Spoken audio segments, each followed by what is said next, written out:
Hey everyone, so I'm finally going to be doing my Glee recap for Glee Season 4 Episode 10, Glee Actually.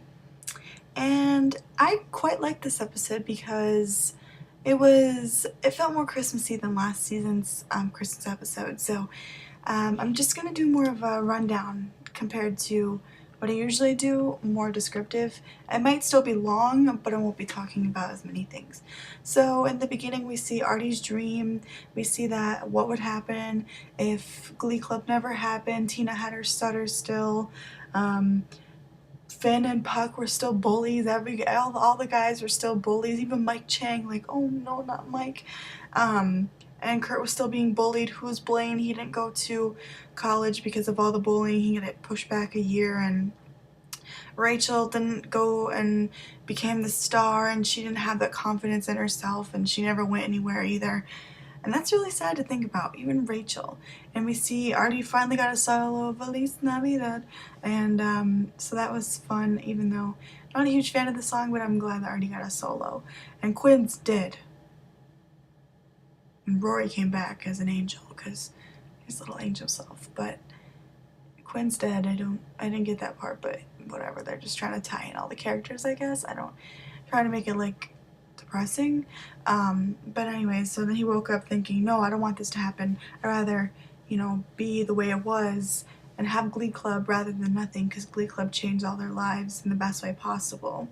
Even Kurt wasn't dancing. Like, that's just not right. So I'm glad that he woke up. Even though it's still sad that he'll never be able to walk again. It's just, what can you do? Humbleberry in New York. One thing that really kind of bothered me is that Rachel was wearing like no clothes in winter. I mean, I get if she was inside the whole time, but she was about to leave and she had no pants on. Like, girl, you are in New York and it is Christmas time. You crazy. No, that draft's gonna go up there. It's just not gonna be warm and fuzzy. Dad! I love that part when Kurt answers the door, because it's like when Blaine came to the door in New York and it's a surprise, and Bert comes to visit and spends Christmas with his son, because he's all alone there, because Rachel's gone, which I kind of appreciated, because last season there was too much Rachel and now there wasn't hardly anything except for in the beginning, so I like that. No Finchel drama in that Christmas episode, thank God. So there was some Bert and Kurt's dad and son bonding time, and Bert reveals he has prostate cancer, like as if Kurt's life couldn't get any more depressing and any more sad and any more. 2012 was like the worst year for Kurt. Didn't get into his dream school. His boyfriend cheated on him, and now his dad has prostate cancer. And the year before that, his dad almost died from a heart attack. Right? Was that the year before or the year before that? No, I think it was the year before that. Either way, this boy has not had the best luck in the world, and I just hope that someday, like after Niyata or something, he'll have his time to shine. And I mean, he has had that, but like, I want the best for my little baby. But he has prostate cancer, and I guess they caught it early, even though he still has it. It's just, oh no, he was so happy with the hot chocolate, and then, oh God.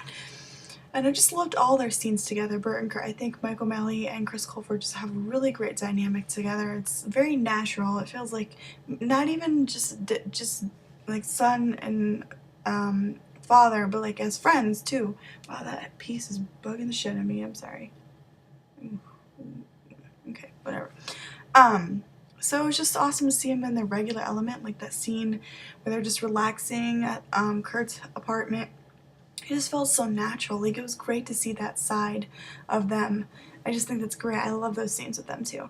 And Bert's gift to Kurt was Blaine, which I thought was sweet, but I wish we would have got more backstory on it. Like, I feel like they're forcing it too much on us. Like, we don't know Bert's full-on thoughts on this. I would assume that he'd be pissed at Blaine because he cheated on his son. Does that sound right? It didn't seem very Bert-like to me. I felt like it was just, they try to throw it in, and I love when Chris talks about Kurt and Blaine, because I feel like I'm really on the same page with him, that he wants, new things right now, and he wants Kurt to just do his own thing for now. It doesn't mean he doesn't want them not together at some point, but he needs to just do his own thing, and I feel like they're doing this whole getting back together thing way too fast and way too forced, and it doesn't even make sense half the time. I'm just like, it's cute, like their scenes are adorable, like as always, but I just don't want them to rush into it so quickly. That's why I would have hoped that Blaine would win anyways, regardless of Bert telling him to. It just, if we would have got a scene before that, it would have made more sense, and I would have been like, oh, okay, that, you know, that sounds good. But regardless, the whole scene was cute, and surprise package for Kurt Hummel. And I thought Blaine was a little creepy in this episode, just a little bit, because he was just like, I'll look after him for you. He just had that something about it. He was cute, but I don't know, something about it just, they're adorable, and you're happy to see me, right? Like, people are getting pissed at Kurt because he didn't seem as cheerful. Bitch, please. He just found out his dad has prostate cancer. He's not really worried about his cheating ex-boyfriend right now, who's only his friend. I know they're like in a happier zone now, but like, he's got more things to worry about, you know? And like, he's got school coming up, and like, it just, come on, people. It's not always about the relationship. They're two separate people, and people need to realize that it's not always just, oh, Kurt and Blaine always have to be together, blah blah blah. They can always be separate too and do their own things, and then somehow, maybe someday they'll magically form back together. But some cleaners are way too intense, and just let them cheer people be. But they did do their Christmas tradition of White Christmas. I loved it. It was a really good duet. Like, it was really good. I love Blaine's low voice contrast to Kurt's high voice. I thought that was really well together, and they made it look like Chris is really good at skating, even though we know he's not. They just did really good editing with that. They almost kissed. Kurt was gonna kiss Blaine. Like, he would have thought, you know, just do it anyways, go with your heart. But he didn't, obviously, because Blaine skated away. But little tease. But, you know, it's still cute. And I think that's a little bit of foreshadowing that Kurt maybe still wanted something too, but, you know, it's too fast, you know, maybe even Blaine thought that. But then Bert is obviously a cleaner, as am I. Like, I felt like I was Bert in that moment going, you know, he wanted that and I wanted that too. And they will always be there for each other no matter what happens in the relationship, whether it's friends or beyond that. And they always be in each other's lives, and they have that long, adorable hug, and there's Bert again being me. It was good. I did also like the Puckerman brothers scenes, and I think it's always weird that Puck's just chilling at McKinley, just okay. I did like the Hanukkah, oh Hanukkah, I like that song because it was like fun. It was like, this is my party jam, you know? The Bram stuff was weird, the end of the world crap, I don't know.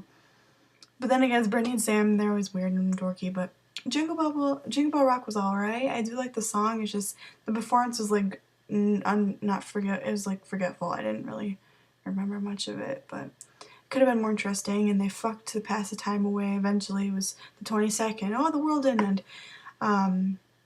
And they also got married, and Sam said they're soulmates. Like, no, I'm sorry, but I don't mind them too, but they're not soulmates. Like, come on, they're just not. It was way too rushed of a relationship for one. I feel like if they were soulmates, it would have like, wouldn't have been a greater storyline. I feel like they're just pushing it so they could get Britannia back together in a sense. Sorry if you like Bram. I don't mind them. I prefer their friendship more than anything. The Marley, Sue, and Marley's mom's stuff was cute and sweet. Sue can be sweet around the holidays especially, and I did appreciate that. I just, yeah, I didn't know. I didn't really think about those things. I thought that was cute, like a very Christmassy kind of thing. You know, the miracle of Christmas or whatever, but I didn't really think too much else of it. It was cute, but, you know, I'm glad that Marley's getting help as well. The Kurt Blaine Bert scene was probably one of my favorite scenes of the season so far, maybe even all time, because it was just so natural. Like, this is them bonding as, like, even now their situation as a family, and they've done this before, and it's so sweet. And that Blaine and Bert were betting on Kurt how long he could last without watching the football game. He had no idea it was, and Kurt was just like, oh, these people, wow, really. I love Kurt's bitch faces and his little, you know, remarks. Is like, okay, he's perfect. And Blaine applying to Nyada, no thank you. I just don't want him to go just for Kurt. I also feel like that's just not Blaine's thing. I know Blaine is also a performer. I just don't see him as a musical theater kind of person. I know he was in the musical and stuff, but I don't see him like Kurt or Rachel or the people at Nyada. I just don't see it. Maybe Nyada's more than that, but I feel like they're just making him go there so they could tie in the whole storyline with Kurt and keeping him around after he graduates because he'll be at the same school as Kurt and Rachel. That way it'll be easier to film stuff. But like they don't need to do that. Like he could go to NYU or Juilliard or some other school in New York. Like it just didn't. It just no. I just don't want it. I just personally don't. Maybe you do, but I just don't see it. So and I love Have Yourself a Merry Little Christmas. It's one of my favorite Christmas songs in general, and just to find out that Kurt and Blaine had a part in this song, and it was so sweet, and Blaine looking at him lovingly the whole time, and they were just so domestic and putting all the silverware and dinnerware out together and getting ready for Christmas dinner, and it was just so sweet. And I didn't get really the whole Love Actually vibe in this episode. I know they tried to make it kind of like that, but I didn't feel like they tied in well together. Like they didn't. The whole point of Love Actually is where the stories all tie together. Like Kurt and Blaine's story had nothing to do with Brittany and Sam's or the Puckerman brothers or Marley and her mom. Like it didn't tie in at all, and that's the whole point of Love Actually.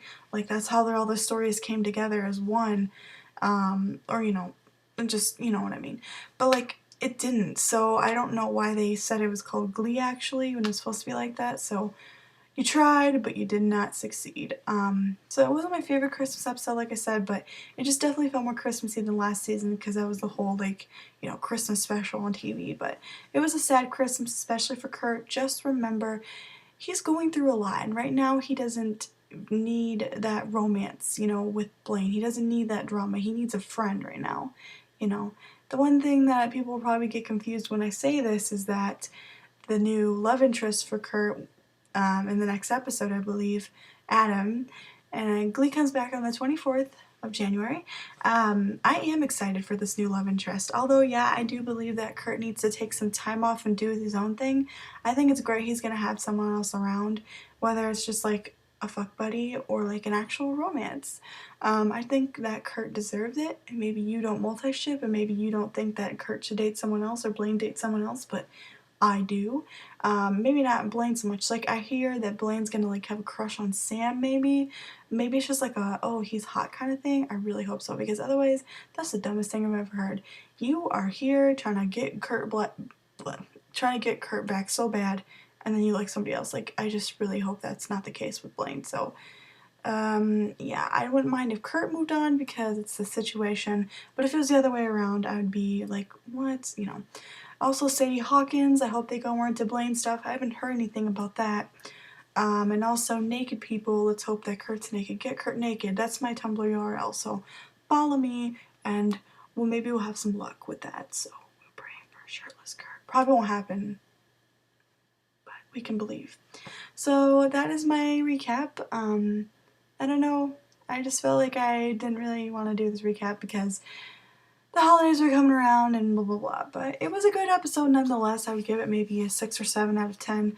It was quite good. I really liked White Christmas and Have Yourself a Merry Little Christmas, and all the Kurt and Blaine stuff was cute. I'm really glad they always incorporate those two in the holidays because it's like tradition. So I'll talk to you guys later, and I will have my fanfiction recommendation video up soon. And yeah, see y'all on the 24th.